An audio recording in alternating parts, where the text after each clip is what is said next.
With a body better suited to basketball, Ted Hendricks did not look like a normal football player. With an often irreverent manner at linebacker, Ted Hendricks did not always act like a normal football player. In fact, there were times when Ted Hendricks did not resemble a normally well-adjusted human being.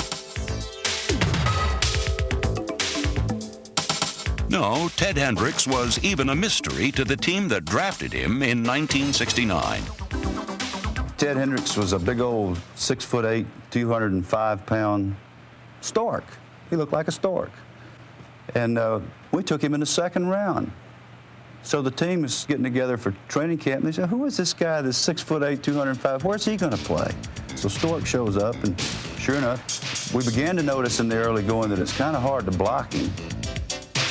Running into him is like running into a piece of angle iron. You get an elbow to the side of the head, and you bounce off, and you wonder where he went.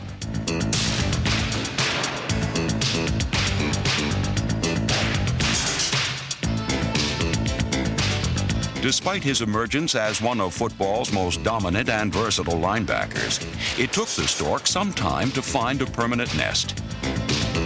In 1974, the rebuilding Colts shipped him to Green Bay, where he performed heroically for a losing team.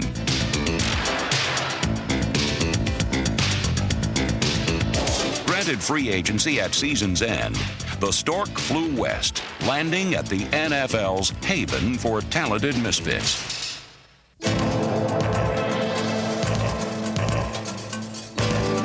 Seek out and destroy. This long-time Raider philosophy appealed to Hendricks in his new position of roving linebacker.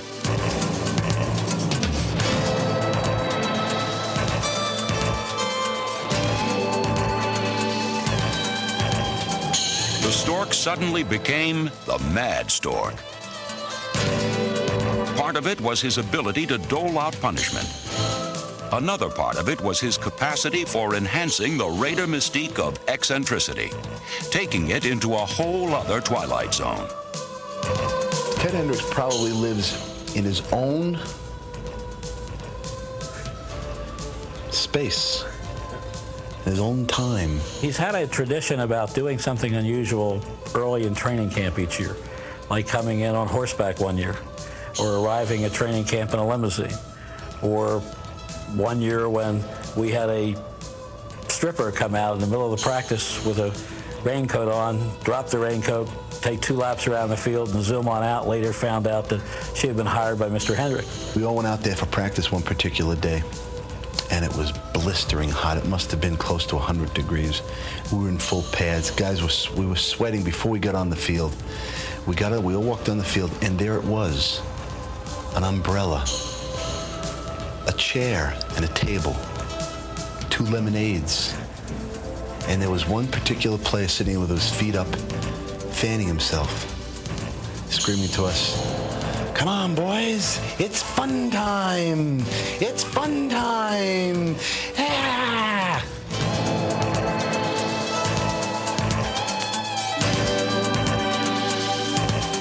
I just, do what I feel like doing, as long as I don't interrupt anybody or hurt anyone. That's how I feel about it. Very strange human. Very strange. Yes, he was different, but no player in league history blocked more kicks or played in more games at linebacker.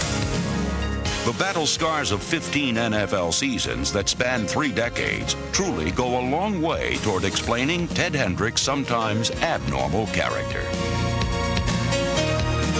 Here's a guy who's played over 200 consecutive games, has been in Super Bowls with a number of ball clubs, has captained over a period of years some outstanding Raider ball clubs, has just done it all, done it with class, done it with style, been in the Pro Bowl 7 times. And if he has certain eccentricities, he's earned the right to have those eccentricities.